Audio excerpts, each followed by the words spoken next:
Hey, it's your Bookhound, and I'm excited to tell you this is my very first YouTube book review. So welcome to my BookTube channel, and I encourage you to subscribe because stay tuned, there's going to be a lot of great tales to howl about, as we say. Today we're going to talk about Dreamtown by David Baldacci.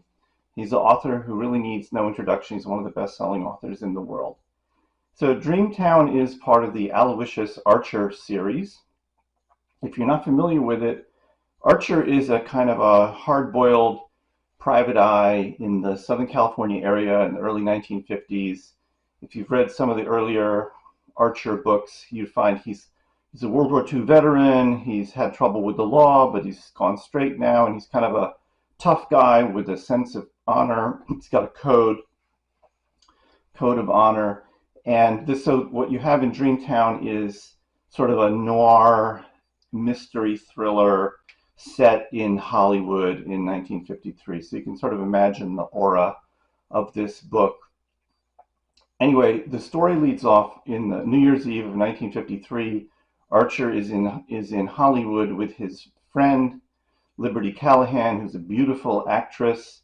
Callahan is his friend, although they slept together once, but he likes her as a friend, but maybe he loves her. That's kind of a theme that comes up in this book. But anyway, on New Year's Eve, which is full of fabulous, Hollywood style and movie stars and nightclubs and everything, Archer is approached by Callahan's friend Eleanor, who claims that someone's trying to kill her. And she's a screenwriter, kind of an up-and-coming screenwriter working with a promising woman director. One of the themes of the book is women beginning to assert themselves in the movie business, which was just beginning to happen in the 1950s. In the new trend. There actually were women directors much earlier than that, but that's a theme that Baldacci mines in this. So Archer tries to reach her later, can't find her, goes to her house, discovers a dead body on her floor, and he gets whacked in the back of the head and knocked out. He then goes running out the door and finds himself confronting smugglers who are bringing in some kind of contraband onto the beach. And this pulls Archer into this, mysterious and sort of filthy world of the seamy underside of Hollywood. He's led to this weird Chinese restaurant bar in Chinatown, which is actually a front for drug dealing and all kinds of weird sexual blackmail. And he gets further pulled in. He's trying to find Eleanor, who he thinks is dead, but there's other people who are disappearing and winding up dead. And he's dealing with all kinds of strange characters, including some very rich people who may be involved in crime.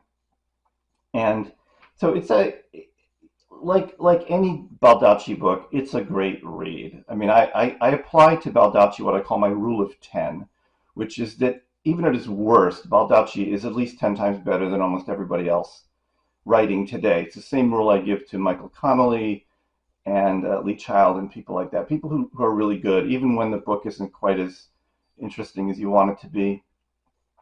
The Archer character is, if you're into this kind of thing, it's great. He's kind of a type, you've seen him before. He's a man of principle. He wants to do the right thing, no matter how terrible everything is and how much danger he's in. And this book has him being beaten up and shot at, and you name it. He nearly dies a few times.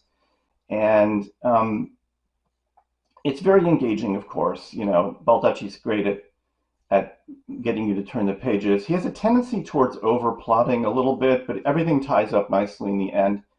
My only concern about this book, and it just depends, like I said, if you're into this kind of thing, is he's dealing with material and an area that's been very well trodden before by other writers like Raymond Chandler. I mean, Hollywood, private detective, 1950s. I mean, we've been here before. So he's really got his work cut out for him. And it's hard for him not to be derivative.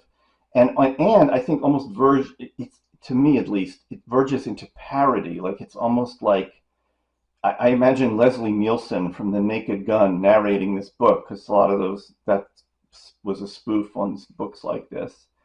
But anyway, it's a good read. If you wanna get the book, check out the link below. We want to hear your comments, so subscribe, join our pack, and let's get going.